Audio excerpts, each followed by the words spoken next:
আমরা দেখতে পাই যে পৃথিবীর বিভিন্ন কারি সাহেবরা তেলাওয়াত করার সময় মালিকি ইয়াউমিদ্দিনকে তারা পড়ে মালিকি ইয়াউমিদ্দিন, বা জবরকে জের দিয়ে পড়ে, জেরকে পেশ দিয়ে পড়ে। তাহলে কি অর্থের কোনো পরিবর্তন হয় বা হুকুমগুলো পরিবর্তন হয়? তা আমরা আজকে এই ভিডিওর মাধ্যমে জানতে পারবো।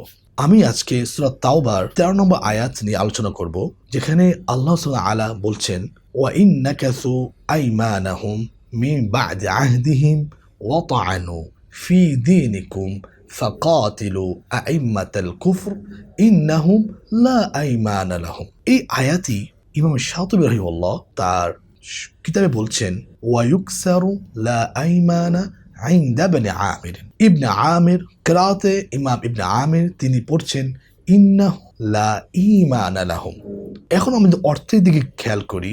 তারা যদি তোমাদের সাথে চুক্তি করার পর প্রতিশ্রুতি ভঙ্গ করে এবং তোমাদের ইসলাম ধর্ম সম্পর্কে কটূক্তি করে, তোমরা তাদের নেতাদেরকে হত্যা করো।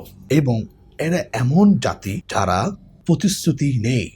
ইন্নাহুম লা আইমানা লাহুম, ইয়ামিন থেকে আইমান মানে প্রতিশ্রুতি। আর আমি যদি এখানে ইবনে আমির যেভাবে পড়েছে ইন্নাহুম লা ঈমানা লাহুম দিকে খেয়াল রাখি, তাহলে হবে এরা এমন জাতি যারা বিশ্বাস করে না, ঈমান নাই জাতি। তাহলে অর্থের কোনো পরিবর্তন ঘটেনি, ঘটেছে সাহিত্যের পরিবর্তন।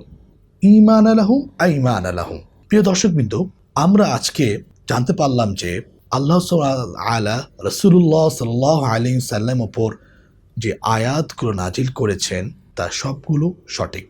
তাহলে আমরা আজকের এই ভিডিওর মাধ্যমে জানতে পারলাম কোরআনের সাহিত্যিক কত পরিবর্তন ঘটে, কিন্তু অর্থের কোনো বিকৃতি ঘটে না। দর্শকবৃন্দ, যেমনটা আমরা দেখতে পাই যে বরিশাল এবং নোয়াখালী ভাইদের মাঝে যে কথোপকথন হয়, তখন দেখা যায় যে তারা যে ভাষাটা বোঝাতে চায়, কিন্তু ভাষার উচ্চারণগত পরিবর্তন ঘটে, কিন্তু মিনিং একই থাকে। ইনশাআল্লাহ আমরা কোরআনের সূক্ষ্ম সূক্ষ্ম বিষয় নিয়ে ধারাবাহিক ভিডিও বানাবো। আপনারা আমাদের পাশে থাকবেন এবং আপনার একটি মাত্র শেয়ার অন্যকে জানার সুযোগ করে দেবে। তাই শেয়ার করতে ভুলবেন না। ভালো থাকবেন, সুস্থ থাকবেন। আসসালামু আলাইকুম ওয়া রাহমাতুল্লাহি ওয়া বারাকাতুহু।